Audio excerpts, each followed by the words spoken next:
On the very second day of January, 2026, at 13:47 hours, the tense situation in South China Sea burst into the most dangerous naval conflict since the Cold War. The trap was sprung when the guided missile decay USS John S. McCain was on a freedom of navigation mission only 18 nautical miles off Mischief Reef. The American warship was unintentionally sprayed by the Chinese Type 055 destroyer Nanchang with its Type 346B Dragon Eye fire control radar, the electronic gadget that is the electronic equivalent of holding a gun to somebody's head. The lock-on was immediately identified by the American Combat Information Center, and in 1.8 seconds the Aegis combat system automatically initiated countermeasures. This was, however, just the first step into a chess game that had been strategized in Beijing during a period of more than 8 months. What the Americans did not realize at first was that they had just dropped into a kill box which had been carefully disguised as such. The Nanchang did not act on his own. Around the USS McCain, within a radius of 40 nautical miles, was a group of 6 Chinese warships which had been masquerading as civilians over the last 72 hours. These were not normal ships. These were Type 056A corvettes using counterfeit ice transponders, identifying themselves as fishing trawlers and Coast Guard ships. As soon as the radar of the Nanchang was turned on, the 6 ships all dropped their disguise, at the same time turning on their fighting gear, and created a hex shape with the American destroyer as the core. The McCain had now a multi-axis attack by enemy ships at all points of the compass. At the same time, the pattern of satellite-based communication of the McCain had been stalked by Chinese signals intelligence over the past weeks. A precisely timed electromagnetic pulse targeted by a directed energy weapon on Fiery Cross Reef at the instant of radar lock caused the primary satellite uplink of the destroyer to malfunction. The vessel was not harmed, but was just abruptly disconnected to real-time intelligence feeds and was unable to contact the U.S. carrier strike group 220 miles east. The McCain was alone, besieged, and at a ratio 6-to-1 the force of the enemy against it. Yet the danger was yet to be discovered. The newest Type 093B Shang-class attack submarine was deep below the surface and had been stalking the McCain over the last 16 hours, and was perfectly acoustically invisible. Matching the sound signature and engine of the American vessel, laid the 4 forward torpedo tubes had been loaded with U-10 wire-guided heavyweight torpedoes. The submarine commander was holding a firing solution at a range of only 3,800 meters point-blank range in submarine warfare. A single launch order and the McCain would only have less than 90 seconds to react before hitting. This was not some chance meeting. This confrontation had been planned by China to be a live fire exercise to demonstrate their new anti-access area denial plan, which was to show the world that the American naval superiority in the Western Pacific had been surpassed. The McCain which they had specially selected was the ship which had been involved in collisions and which carried certain symbolism. The words were simple: "Come into our waters, we will make you like an animal." The Chinese strategy was based on 3 assumptions that were computed. First, the US would not dare to start World War III because of 1 destroyer. Second, they could avoid an escalation of the situation by their goals through jamming communications. Third, that the preponderance of local superiority would compel the American captain to either retire in shame or stand the ground in a frozen stalemate as Beijing dictated. This was a policy that was anchored on psychological pressure, technical superiority, and the fact that America had lost its desire to confront a peer opponent. However, the Chinese had one crucial variable that they had not taken into consideration, and it was the fully commanding officer in the bridge of the McCain that day. Commander Sarah Chen was a 3rd-generation Chinese-American proficient in Mandarin, and had written her thesis at the Naval War College on the PLA Navy tactical doctrine. She instantly noticed the shaping pattern of Chinese naval drills which she had read about. More so, she knew the cultural psychology behind the confrontation. This was a will test camouflaged in a test of tactics, and she had a full 14 minutes to go before the situation got beyond redemption. What about you? Do you believe that the US could manage to break this encircling without a war? If yes, comment 1 below. Comment 2 in case you believe that they would have no choice but to step back. Let's see what you believe. When Commander Chen knew the extent of the trap, she had to make a choice that would either rescue her ship or destroy her career, rather than seek clearance with Fleet Command, which could not have been done because of the jamming. She switched on an emergency measure that had been trained in secret war games but never put into practice in reality. She directed her electronic warfare officer to send a particular challenge code on guard frequency, which was an agreed-upon signal that would make all U.S. forces in theater aware that the McCain was about to face a serious threat and was taking in coordinated defensive actions. At the same time, she did something totally unanticipated. Rather than trying to get out of the kill box or arming herself defensively, she stopped all active sensors and stopped the McCain completely. The destroyer lost its light. Nothing on radar, nothing in the fire control system, nothing in the electronic warfare communications. It seemed to the Chinese ships that the American ship was having a disastrous failure of the systems or that it was going to give up.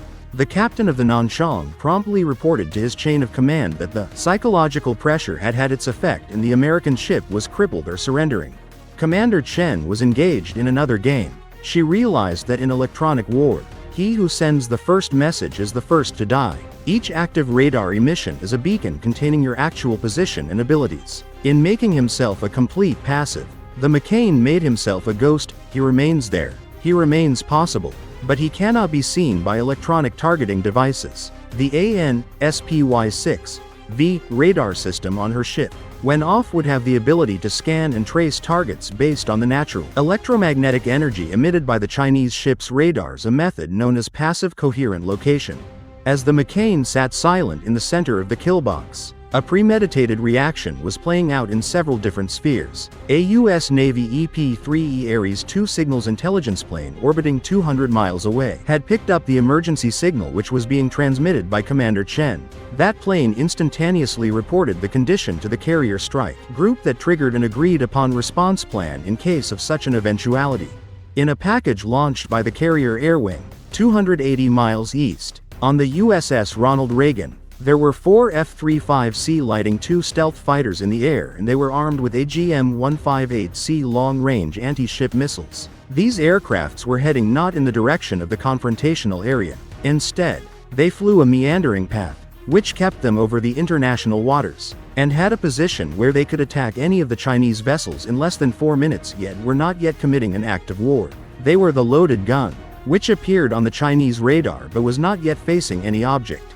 At the same time, 2 EA-18G Growler electronic attack planes were put into the periphery of the Chinese radar envelope and fired their ALQ-249 next-generation jammer pods. They didn't jam anything yet, but they illuminated all Chinese radars with low-power illumination signals, which basically meant, "We see you. We have locked your frequencies and we can blind you within 0.3 seconds should you act in the wrong manner."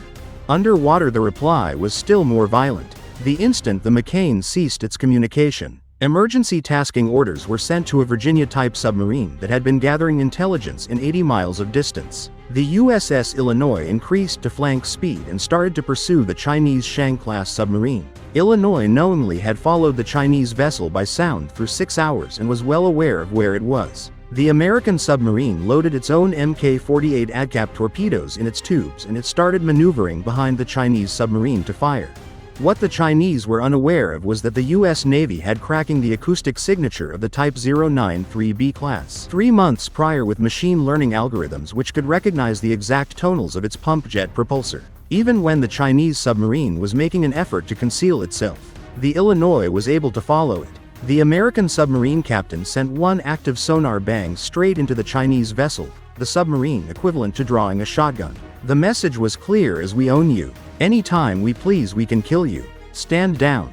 Down below the waves." The Chinese submarine captain heard active ping go banging into his hull, and he was at once aware that he had been outsmarted. His advantage of stealth was lost. By this time, setting off his torpedoes, he would be destroyed before they could reach their target. He had to go ahead with a painful choice to cut his torpedo guidance wires and make an emergency deep dive to lose his firing post and save his submarine.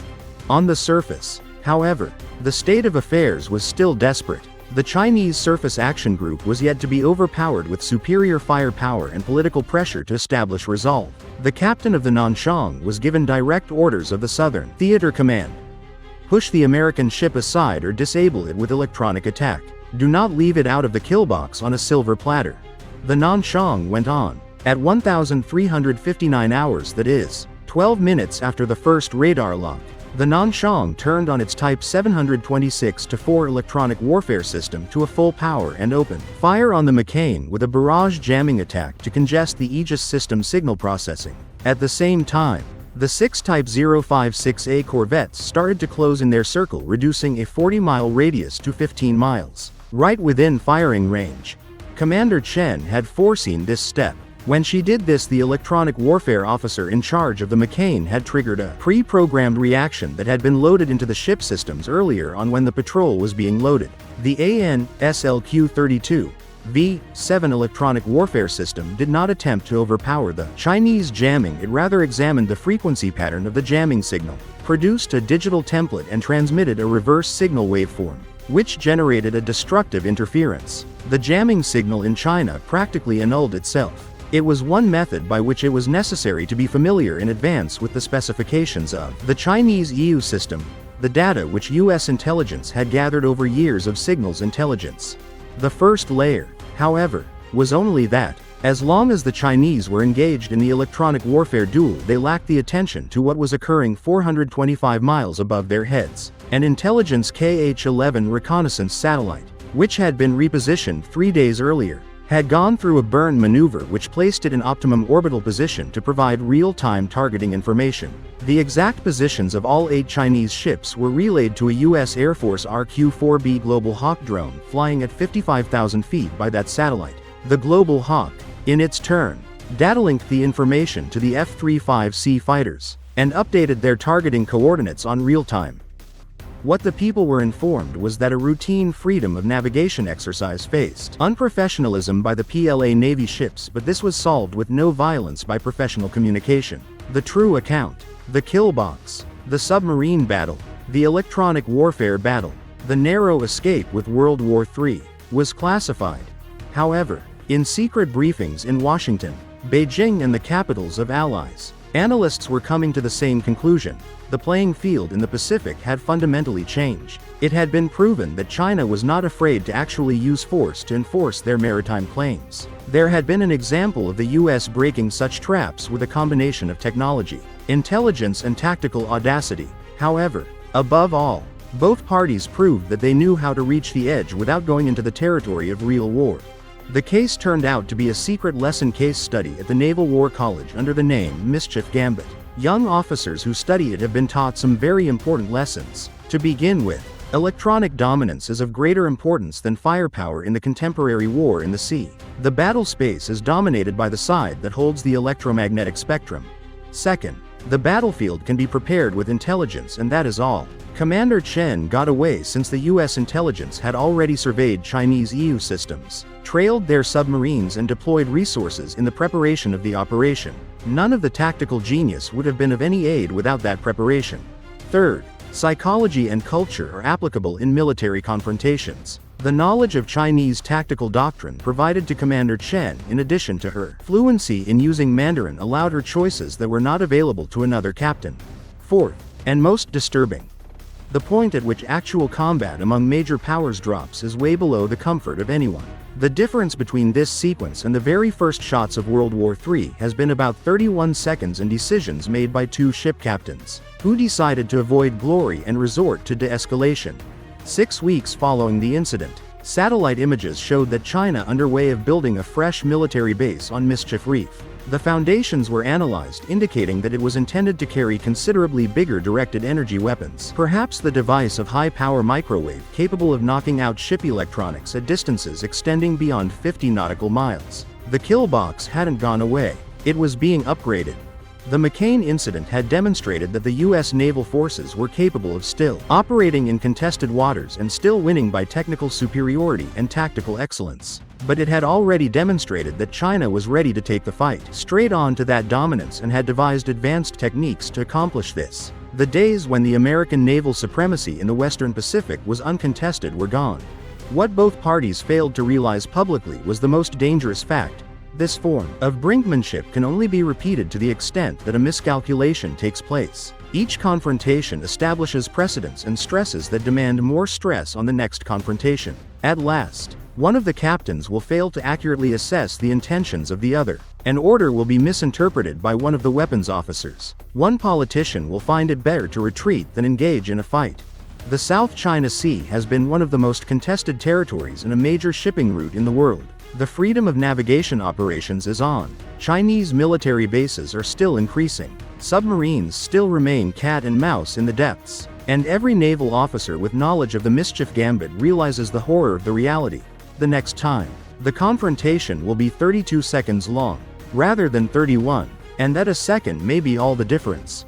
The seas are no longer an area of undisputed American authority. Naval war technology has grown such that the indigenous ideas of the sea control are becoming outdated. The physical battle space has become as unimportant as the electromagnetic spectrum, and ambitions of other leading nations to confront leading nations is making a new era perilous in which the stakes are existential yet the rules are still being made. Preparation. Technology. A commanding officer that knew that at times the most courageous action is the failure to fight. All helped the McCain to survive. The forces that drive towards confrontation are accumulating, and courage and technology can block war so long. The following event may not involve a Commander Chen making the correct decision at the opportune time. The following Chinese captain may not be willing to accept the off-ramp. The following submarine may fail to stand down on being pinged. Such is the new great power competition of the 21st century: relentless probing, pushing boundaries, toy, playing with fire in a gunpowder factory, and the horrifying reality that soldiers in the military know but they can seldom talk about publicly is this: in a networked war, autonomous systems, and reduced decision cycles, the space between deterrence and disaster is in seconds, not hours. We avoided war in January 2026. But that confrontation is only possible because the structure that supports it is still there and gets strengthened every day. And somewhere in the South China Sea now, there is one more ship going to another kill box. And another group of captains is playing the same deadly game of chicken with the future of the world being dangled over their heads.